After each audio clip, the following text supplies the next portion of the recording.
Aujourd'hui, je reçois une femme que j'adore, vraiment une personnalité à la fois inspirante, bienveillante, humaine, avec qui j'ai eu la chance de pouvoir discuter de manière depuis un an. Ça fait un an qu'on se connaît, Virginie, c'est ça à peu près?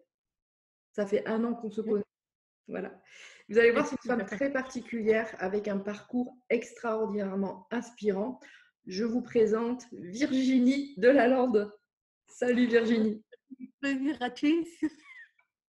Donc, je vais te laisser la parole pour que tu puisses te présenter, qui tu es et qu'est-ce que tu fais aujourd'hui de beau dans la vie. Je suis Virginie Delanode, coach et conférencière. Et j'ai eu un parcours de vie assez atypique, dans le sens où je suis née sur une profonde et j'ai mis 20 ans pour apprendre à parler. Donc, un travail de longue haleine qui m'a permis de naître là aujourd'hui. J'ai également, un parcours dans le droit puisque j'ai été avocate, puis juriste dans des grandes entreprises du CAC 40, au siège, en filiale, en France et à l'étranger. Et j'ai également une petite expérience, dans le marketing. Donc, effectivement, un parcours, qui sort un petit peu de la norme, surtout quand on a un handicap. Et j'adore, explorer des univers différents. J'adore, finalement suivre mon cœur qui m'emmène, dans des univers que je ne connais pas, qui me sort de ma zone de confort et me font, en fait, rester, en permanence dans l'apprentissage. Waouh! C'est comme tu dis, c'est un parcours, en dehors de la norme et j'ai envie de rajouter un parcours hors norme quand même. C'est vraiment un exemple pour nous, en fin de compte, de pouvoir aller vers, tu vois, ce que ton cœur t'appelle et aujourd'hui, qu'est-ce qui t'inspire profondément dans ton quotidien de femme déjà, pour inspirer nos auditrices, pour aller de l'avant tous les jours? Alors, j'ai vu qu'un de mes secrets, c'est la connexion permanente à la nature. En fait, pour que vous compreniez ce lien extrêmement fort, c'est que, quand j'étais petite, je ne parlais pas ou très, très mal et donc j'ai été rejetée un petit peu, par une certaine partie de la population et le seul endroit où je n'ai jamais été rejetée, c'était la nature. Les plantes, les animaux et cetera. Donc c'est vrai que j'ai développé depuis cette période-là un lien, extrêmement fort avec, cette nature, les éléments, le soleil, la terre, l'air, et c'est vraiment des moments, très importants pour moi, ces petites méditations le matin, à 7 heures du matin ou à 19 heures le soir et idéalement et à 7 heures du matin, 19 heures le soir. Waouh! Donc ça, c'est, une routine, que j'ai, appliquée depuis quelque temps déjà. Sinon, je lis énormément. Donc, j'aime beaucoup, aller voir des personnes qui m'inspirent, certaines phrases, un peu bateau, qu'on lit sur les réseaux sociaux, un peu tous les jours. Mais moi, je prends celle qui me plaît le plus et je travaille dessus pour voir, comment je me positionne par rapport à cette phrase, qu'est-ce que ça vient réveiller en moi, est-ce qu'il y a un axe d'amélioration? Parce que parfois, on n'est pas forcément d'accord ou, ça réveille un côté rebelle ou ça réveille un côté, «Ah non mais ça m'énerve, aïe aïe aïe, ça gratte un peu ici, ah!» Donc voilà, voilà mes petites routines, d'inspiration tous les jours. Ah bah, écoute, ça nous fait grand plaisir que tu nous partages ça. C'est vrai que la nature, c'est un bienfait extraordinaire pour toutes les personnes Ouais. justement qui ont besoin de reconnecter et c'est marrant que tu puisses dire ça puisque l'exemple de la nature pour se sentir aimé, se sentir avoir ce sentiment d'appartenance en fin de compte. Donc nous les humains, on a du travail là-dessus, justement sur la tolérance, sur toute cette connexion que l'on peut enfin, toutes les connexions différentes qu'on peut avoir avec d'autres personnes différentes qui peuvent tout à fait. aussi nous apporter énormément. Euh, je voudrais Moi, revenir. parce que effectivement, Oui, vas-y, vas-y.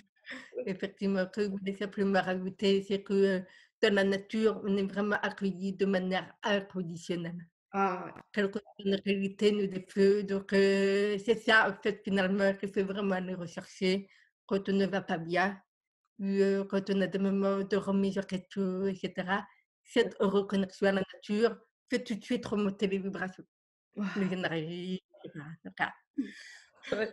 Surtout qu'aujourd'hui, avec le confinement, allons-nous nous promener oui, dans la forêt le matin et le soir quand il n'y a personne. c'est ça.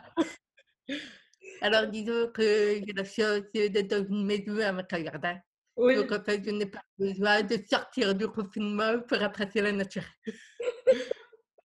c'est sûr. Moi, j'aimerais revenir sur une question. Qu'est-ce qui aujourd'hui, enfin, qu'est-ce qui dans ta vie a fait vraiment un point de bascule sur ce que tu fais aujourd'hui par rapport à ton histoire? Tu t'es dit un jour, je veux monter sur scène et je veux apporter cette voix et m'exprimer au nom de toutes les personnes, justement pour les inspirer, pour les motiver à aller loin, au-delà de leurs obstacles. Qu'est-ce qui, un jour, tu t'es dit, je veux vraiment le faire? Alors je n'ai pas un événement et je suis désolée. Non, mais Je c'est n'ai très plusieurs. bien. Plusieurs même. Vas-y, on est là pour discuter. Je ne vais pas vous raconter ma vie, je vais faire ça de manière assez brève. Mais ça a commencé avec une dépression. Une dépression qui m'a poussée, en fait, au bord du suicide. Donc à 2 jours après, je me suis supprimée.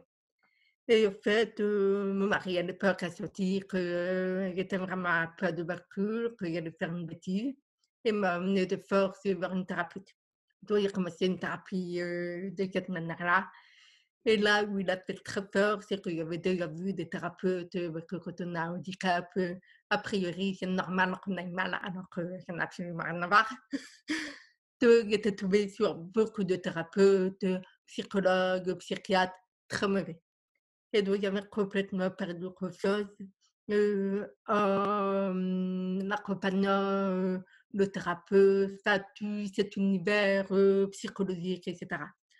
Et donc là, je suis tombée sur la personne qu'il me fallait exactement, une femme extrêmement maternelle, extrêmement à l'écoute, disponible et cetera et elle m'a fait prendre conscience, en fait, de toutes les croyances dans lesquelles je m'étais enfermée et que, inconsciemment, je contribuais à nourrir. Ce qui fait que je restais, en fait, dans une espèce de schéma, négatif, et qui me tirait vers le bas. Donc la première étape a été cette remontée, se sortir de ma dépression. Ensuite, ça a été la question de trouver ma place dans la vie avec mon handicap. Parce que ma vision sur mon handicap était extrêmement négative et je me disais, si j'ai un diplôme, donc un diplôme d'avocat en l'occurrence, on va être 2000 à sortir de mon université, multiplié par le nombre d'universités en France, donc on va dire, 10 000 personnes. Comment se fait-il qu'un cabinet vient me choisir moi, qui ai exactement le même diplôme qu'une personne qui n'a pas de handicap?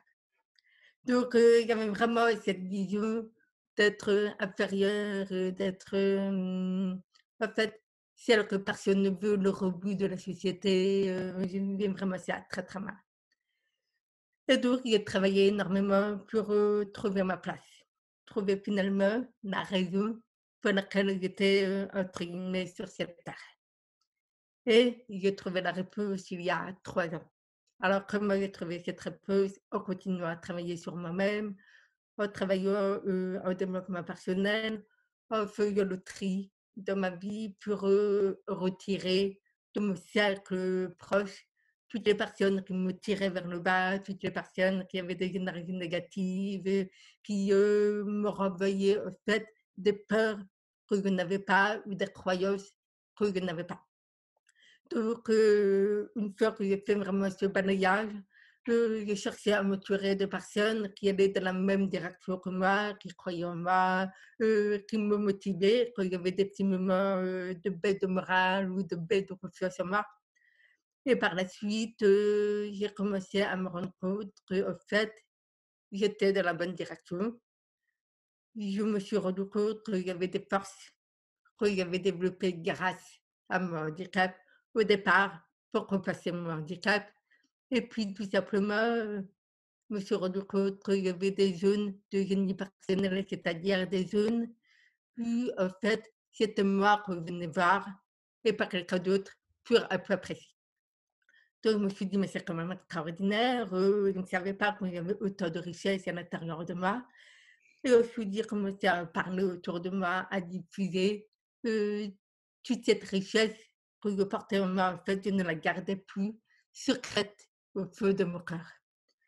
Et le fait de la diffuser, de la partager avec mon entourage, et personnel et professionnel a fait que j'ai commencé, en fait, à avoir, sans me rendre compte, une espèce d'aura, de respect, profond, voilà, de la part des gens. Ah oui, tu as une Et très, très, puis très belle aura, c'est sûr. ah, Ouais. c'est gentil, merci. Ah ouais, bah, c'est sincère.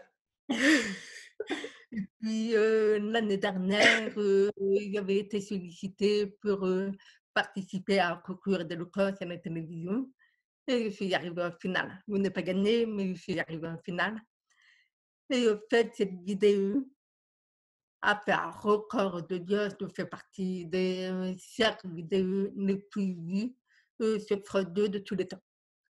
Donc, je me suis dit: «Oh là là, c'est un truc de malade», et dans le même temps, j'avais pris conscience que j'avais découvert et développé des clés qui pouvaient aider énormément de gens autour de moi à aller mieux, à avoir confiance en eux, et même à aller tutoyer les étoiles.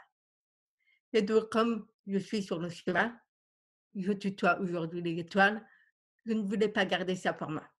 Et c'est comme ça finalement que je suis devenue coach et conférencière pour entraîner les autres vers moi et je pense que le monde gagnerait à avoir davantage de personnes épanouies qui s'autorisent en fait à montrer la meilleure version d'eux-mêmes et puis surtout une version où elles s'autorisent à être la grande personne qui se cache à l'intérieur d'elles-mêmes. Waouh, c'est C'est beau. voilà ma mission. Ah, c'est magnifique, merci beaucoup. Ah, c'est beau. Franchement, je veux pas rajouter autre chose. Je suis très émue en fait de ce que tu racontes et ça vraiment, ça nous donne une résonance supplémentaire vraiment d'aller là où on a envie d'aller. Et en toute logique, toi, l'héroïne du jour, est-ce que tu peux nous donner ta propre définition de ce qu'est c'est une personne héros, héroïne de son quotidien? Très bonne question. Alors pour moi, un héros, une héroïne du quotidien, c'est une personne qui est pleinement connectée avec elle-même, donc qui se connaît parfaitement et qui partage naturellement avec les autres la meilleure version d'elle-même, qui Waouh, est dans la bienveillance, qui est dans le partage, qui est dans cette volonté, au fait, de tirer les autres vers le haut, mais sans que ce ne soit fait de manière forcée.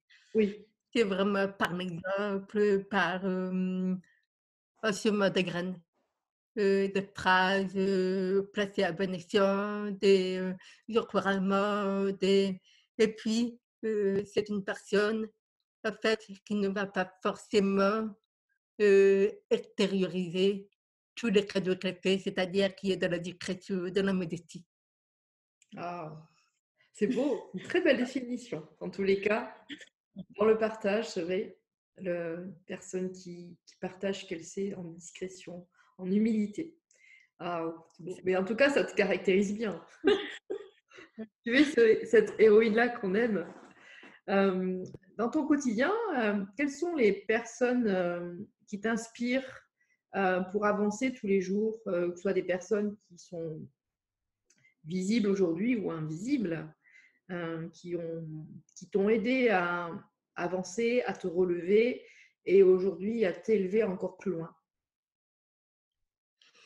Heu, alors il y a plusieurs personnes, des personnes qui ont été là à des moments charnières dans ma vie, donc c'était mon thérapeute, qui a eu exactement la preuve qu'il me fallait pour, justement me sauver d'un suicide. J'ai également eu, mon mari, mon ex-mari avec qui je ne suis plus aujourd'hui, qui a su être très présent à des moments où j'en avais besoin. Qui a su rester à mes côtés à des moments où je n'étais pas forcément au meilleur, de ma forme et psychologique et physique. Donc j'ai trouvé ça vraiment admirable parce qu'à cette époque-là, je ne pense pas que moi j'aurais été capable d'une telle générosité. Hem, les personnes qui m'inspirent de manière plus large sont des personnes qui se sont autorisées, en fait, à ne pas écouter l'entourage, et à sortir complètement du cadre dans lequel la société les mettait. Donc souvent, ce sont des femmes. Donc Yes. Oprah Winfrey, qui était une femme de couleur, à qui on prédisait, de ne pas réussir, dans l'univers, de la télévision.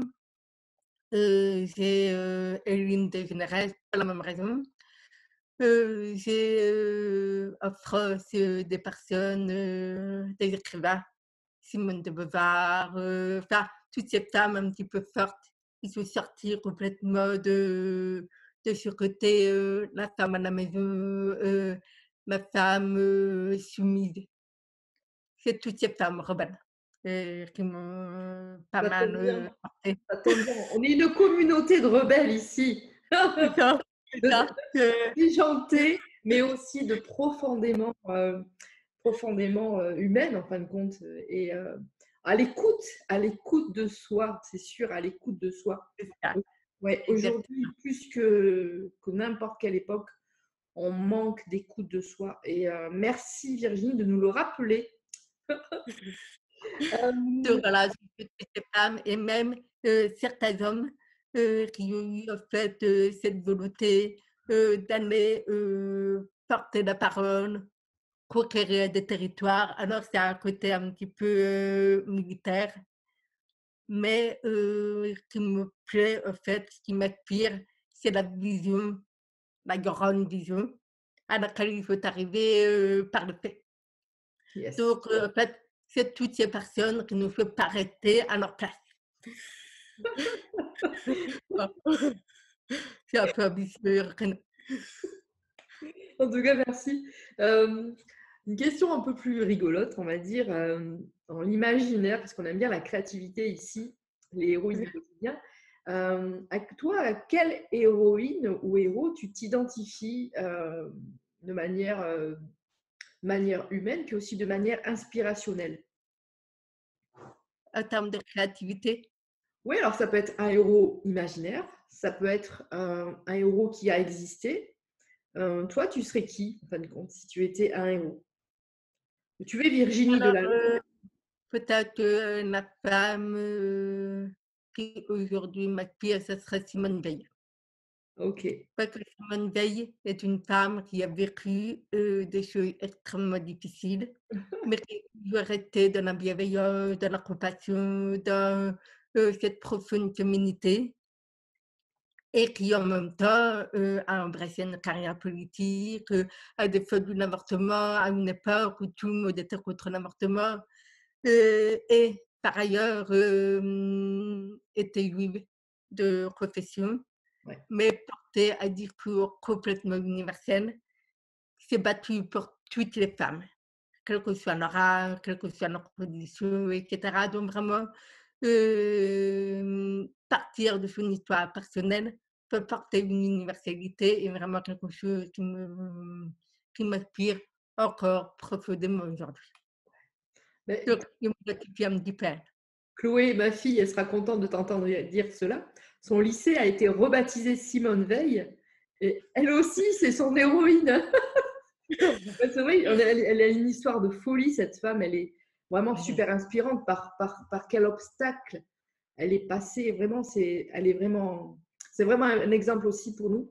Mais écoute, on va terminer l'interview par une dernière question. Aujourd'hui, quels sont tes projets?